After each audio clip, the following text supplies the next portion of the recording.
So I want to tell you an amazing escape story about Frederick Douglass. TutemRa, the prophecy of reincarnation. But the first time that he tried to escape, he was running away with 4 or 5 people. Forget their names. One of them's Henry, one of them's Sandy. And if I recall correctly, they were all males. But on the day that they were going to escape, he went to the field to spread manure, to spread cow manure into the field. But he said, all at once, what he wrote was something to the effect that all at once, he was overwhelmed with this feeling that he had never experienced in his life. And immediately he knew that he had been betrayed. And it says, in the fullness of that knowingness, or in the fullness of that thought, he turned, or in the fullness of that moment, he turned to Sandy, who was nearby. And Sandy said, well, at this very moment, that same thought just struck me. So immediately, these 2 men had the same exact knowingness at the same exact. So where did that come from? You know? Now, they didn't say they heard a voice say, hey, you're betrayed. He said he had the knowingness that he was betrayed. See, these are all the different things.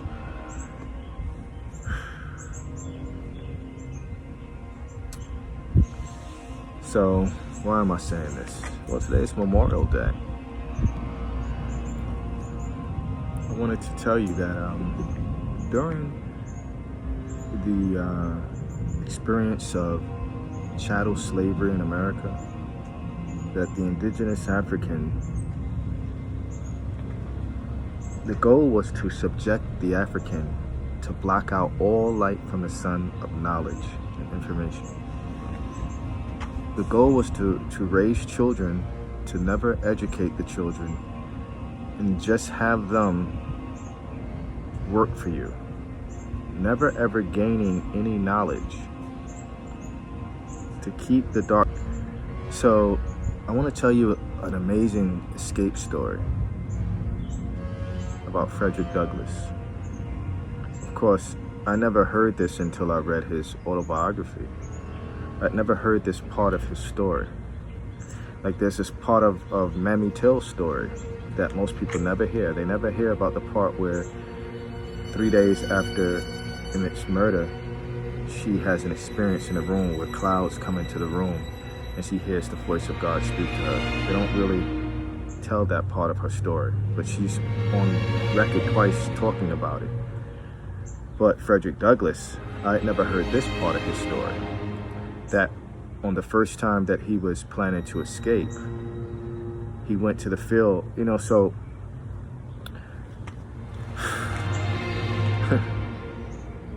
you watch these movies like Mission Impossible or Prison Break. You watch these movies about people who are escaping something, and it gets you into it. So it's an amazing movie. Wow, look at how they escaped. Check it. They say the hardest thing for them to do was to run away. No shoe, no map, don't move under the light of day. A smooth criminal, a sinner, that's what the master say. That's what the master said, that's what the pastor read from his holy book. Fred was a slave who read page after page, shook with wave after wave, took him days after days to plan to be free in a land where the white man keep black man as a slave. A black boy decided to run free. The overseer threw a brick, but the boy moved too swiftly. The brick hit a woman in the head. She fell, she not dead. Instead, she came alive. Visions flashed across her eyes. A word to the wise. Spies devised the way through the underground. Hearing voices in my head. Can't tell you what was said, but from whence came profound sound. We've been betrayed. I can feel it in my crown before I could turn around to alert my comrade. His eternal alarm had confirmed. We've been betrayed. We might burn, but we'll be back as far as reincarnation is concerned. TutemRa, the prophecy of reincarnation.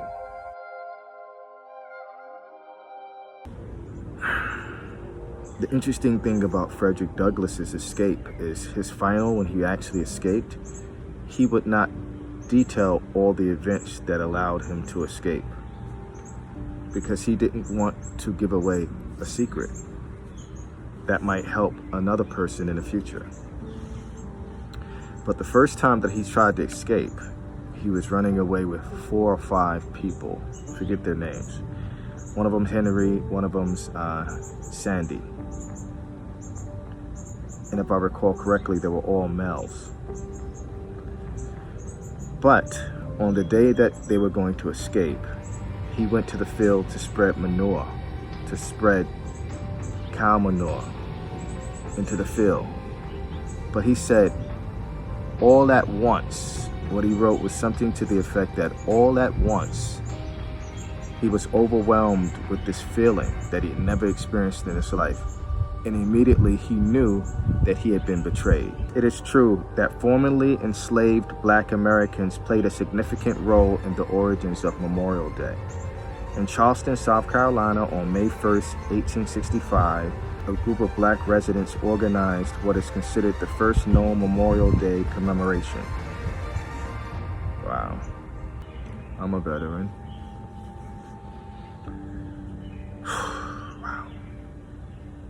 You know something interesting? Frederick Douglass said he felt like it was a burden to know how to read and to understand the fullness of his condition as a slave. Sometimes he wished he didn't know, like the other slaves around him that didn't know how to read, who didn't really understand all the things that control their situation as slaves, or have the idea of being free, or have been able to read articles written about freeing Black people, and about how hypocritical the enslaver was to claim to be speaking about God, but to keep people enslaved. So he developed all these feelings about his condition that he felt like it was a burden to know it sometimes. And I'm going to tell you that this might strike you, it might go way over your head, but that's how I feel when it comes to knowing my past lives. I feel like, why must I? Now, I'm not complaining. This is not a complaint, but I would just say that I'm definitely in a situation where I know I've been here before. But the only problem is that trying to explain that to other people who descend from people who are trying to escape from slavery, that, hey, you know more about the lineage of people that you don't even know in your spiritual books. You can tell me more about their lineage. And it's debatable whether some of these people actually live, but you know more about these people than you do about your own family tree. And this is definitely the arrow. The arrow is at me. See the point? The arrow, I really speaks to the people who experienced the enslavement here on these grounds over here. Us, the ones who were here, mixed with the ones who were taken from over there, brought here. And we literally are. We're the Native American, but the Native American won't even accept us. They believe what they've been taught on TV. They don't even acknowledge the fact that when the reservations were destroyed, when the tribes were destroyed and put on reservations, they controlled your schooling. They controlled the children again. They blocked out the knowledge of the history.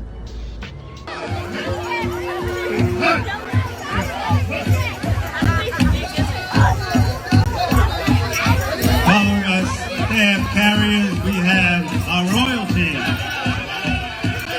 followed by our Golden Age dancers.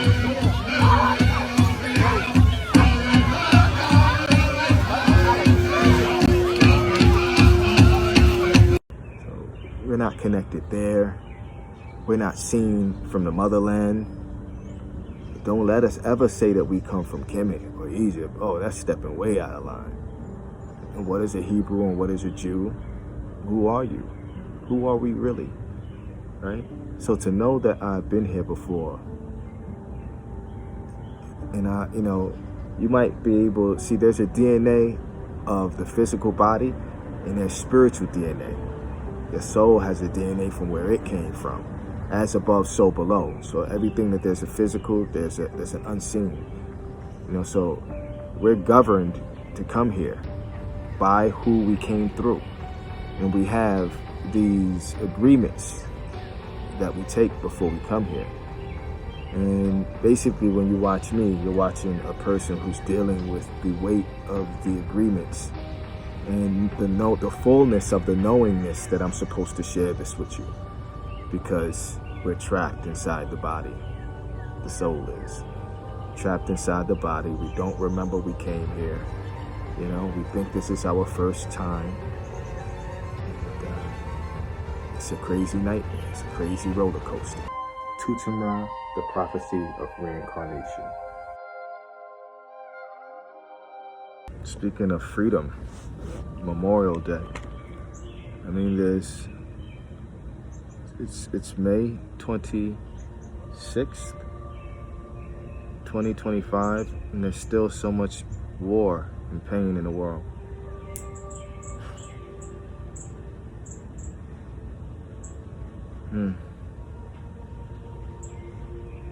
What if everyone understood that you come back here again? What if people actually understood that you really do come back here again?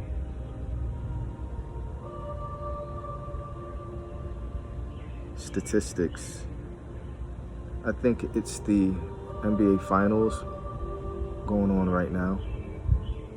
And somehow I believe the Knicks are involved. The New York Knicks. I'm from New York. I couldn't tell you anybody who plays on the Knicks now. I couldn't tell you the owner. I couldn't tell you much about the Knicks. I couldn't tell you much about any sport, really. I can tell you who the female heavyweight champion is. The GOAT. I can tell you about boxers. Frederick Douglass said that his slave masters preferred for the slaves to be drunk during their Sundays off, to be drunk in a drunken stupor, or wrestling and fighting, or both. They didn't like them doing anything that had to do with using their minds, especially reading, right? So some slaves like to work extra and save money and stuff like this, but they preferred slaves to be drunk and to fight and to box and to wrestle. And sometimes they would wrestle and box for money. And this is where sporting came about. And sometimes they fought to the death. To the death. Like MOP said, to the death. You might have to fight somebody you know to the death. They might put you in there to fight somebody you know to the death just for sport. I think of Black Jack Johnson, people who, Ali. What are people fighting for? Because there are people still in the world. People experience great amounts of pain on a daily basis. Hunger, pain, sadness. How do you fix that?